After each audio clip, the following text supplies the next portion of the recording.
Picture this: a blue planet protected by a thin layer of atmosphere that keeps temperature, air, and water in perfect balance to maintain life. In the cold depths of space, this planet is a virtual paradise, the only one known of its kind, and it is our planet, Earth.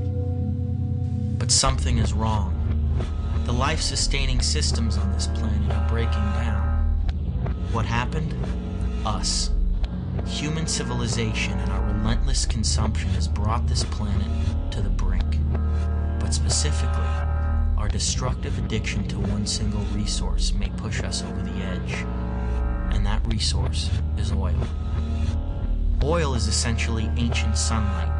Since the dawn of time, plants captured sunlight. After billions of years of decomposing in the earth, this fossilized sunlight became a fuel: oil, coal, or gas. This ancient sunlight has become modern civilization's battery pack. The problem is, oil is a finite resource. We are running out of the very thing our society is dependent on in order to function. But worse, our burning of oil and other fossil fuels has dumped over 700 billion tons of carbon pollution into the atmosphere, as if it were a sewer. We are altering life on this planet as we know it. How? The accumulated pollution causes the atmosphere to trap more of the sun's heat. The Earth's surface temperature is actually going up. This is what is known as global warming. Warming, that almost sounds inviting. That in a world 20 years from now, we will all be living in a tropical paradise, where the extent of our problems will be pondering which SPF sunscreen to use.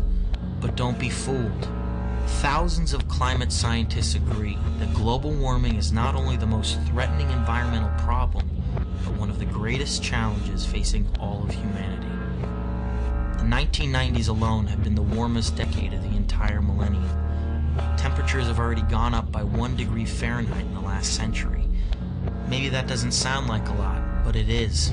It only took 4 small degrees to shift us out of the last ice age. When you turn on the TV and you hear about killer heat waves, extreme weather conditions, freak storms, drastic flooding of cities, rising sea levels, giant chunks of ice breaking off from the Antarctic, coral reefs bleaching out and dying, make the connection. It is global warming and climate change.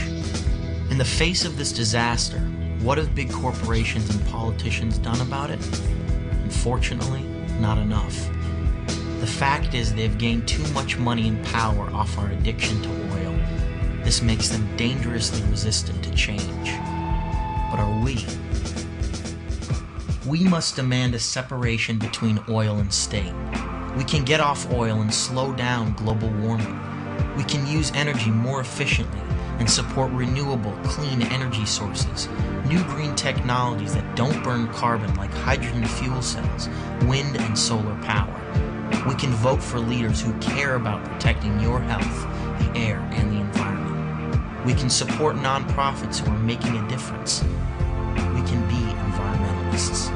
So get educated, stay educated, so we can think for ourselves, and join the fight to save this unique blue planet for future generations.